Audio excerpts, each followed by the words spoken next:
Welcome to the Tela Network podcast. My name is Paul Diamond, and I'm a leading United Kingdom barrister in religious liberty and human rights. I have appeared at every level of the national court system. I have appeared in our House of Lords. I've also appeared in the European Court of Human Rights in Strasbourg and the Court of Justice of the European Union in Luxembourg. The topic of this short episode is Bitcoin and human rights. It outlines my view of the need for a privacy law to be extended to cryptocurrency. If you would like to get in touch with me regarding a legal case, there will be a link to my office contact page in the description below. For more general questions, I'm available on Tela. And my Tela contact link will also be in the description. The loss of privacy in the digital era. Most of us value our privacy. We don't want anyone, least of all our governments, to know about our relationships, our friends, our intimate desires, or our financial transactions. Most people today can sense the increasing interference with the right to privacy. This interference comes from corporations who track your movements, meetings, habits, purchases, all for the purposes of marketing their products. And from the state itself, who also tracks you for the purposes of law enforcement.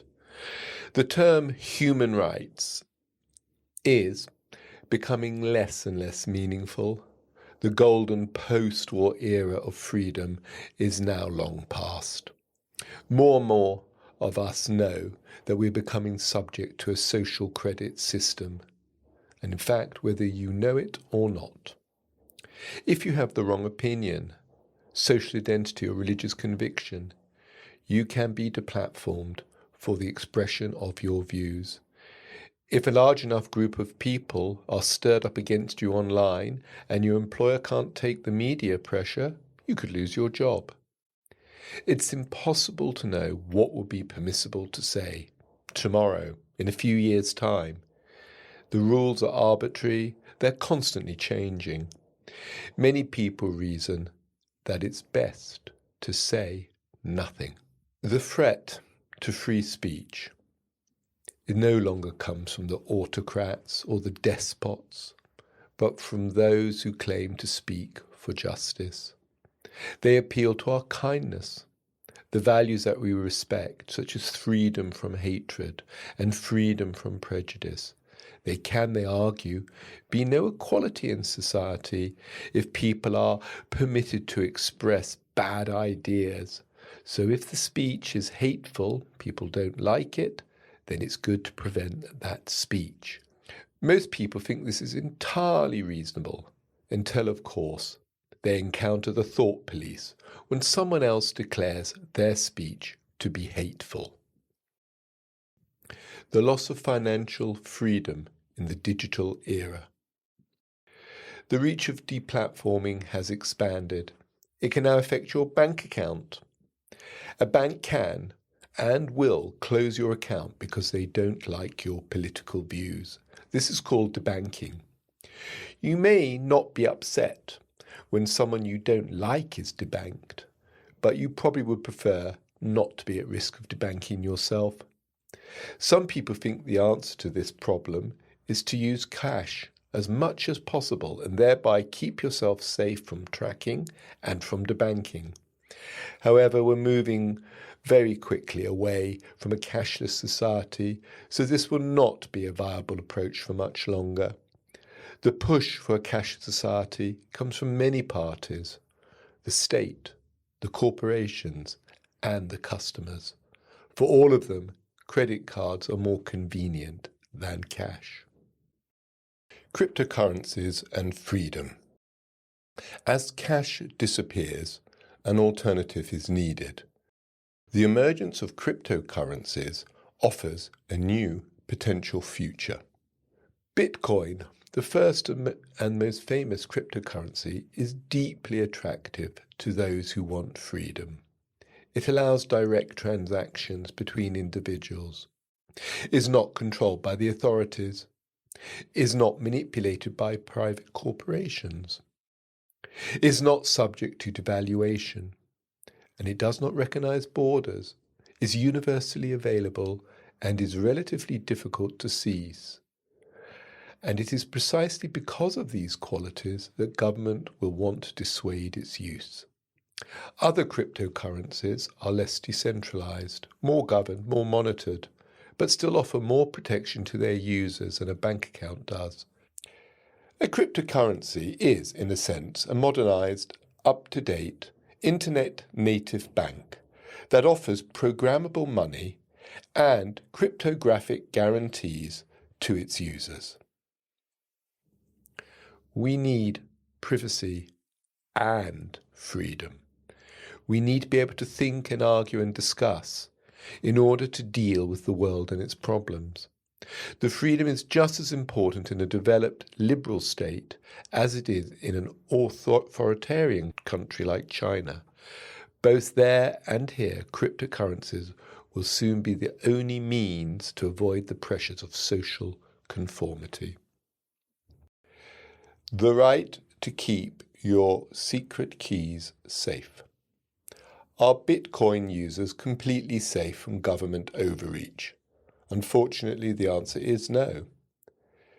Bitcoin is accessed via a 64-digit secret key. Like a secret Swiss bank account, the secret key is all that is needed to have control over your account. The secret key can be seized via a photograph, and the funds can thereby be taken from your account.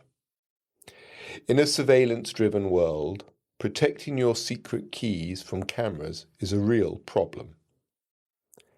In the digital age, the police are becoming increasingly skilled at seizing computers, phones, and other electronic devices in order to search them diligently for incriminating information.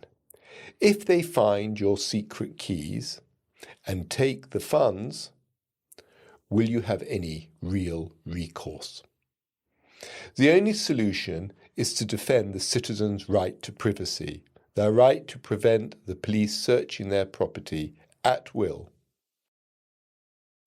Privacy rights are protected by human rights treaties. In Europe, this is Article 8 of the European Convention on Human Rights.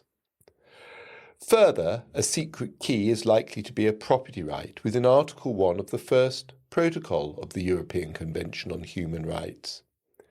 The state has positive duties to secure the benefit of human rights and a negative duty not to violate them. The right to privacy is a very underdeveloped right because, until the modern technical age, there was previously no need to protect it to this degree. The scale of potential intrusion is now so significant that this right needs to be developed to handle the conditions of the modern era. For example, a photograph of your secret key should be treated as a violation of your privacy right. To prevent police seizure of your secret keys, whether purposely or recklessly, a statutory tort should be introduced by Parliament, creating a mechanism for damages. Alternatively, the common law should develop to this end. In our new digital world, the only route to freedom is to defend your right to keep your secret key safe. This is the end of the episode. I hope you enjoyed it, and thank you very much for listening. Now, just a brief reminder, I'm going to repeat myself. If you'd like to get in touch with me regarding a legal case, there will be a link to my office contact page in the description below. For more general questions, I'm available on Tela. My contact link will also be in the description. And once again, thank you for listening.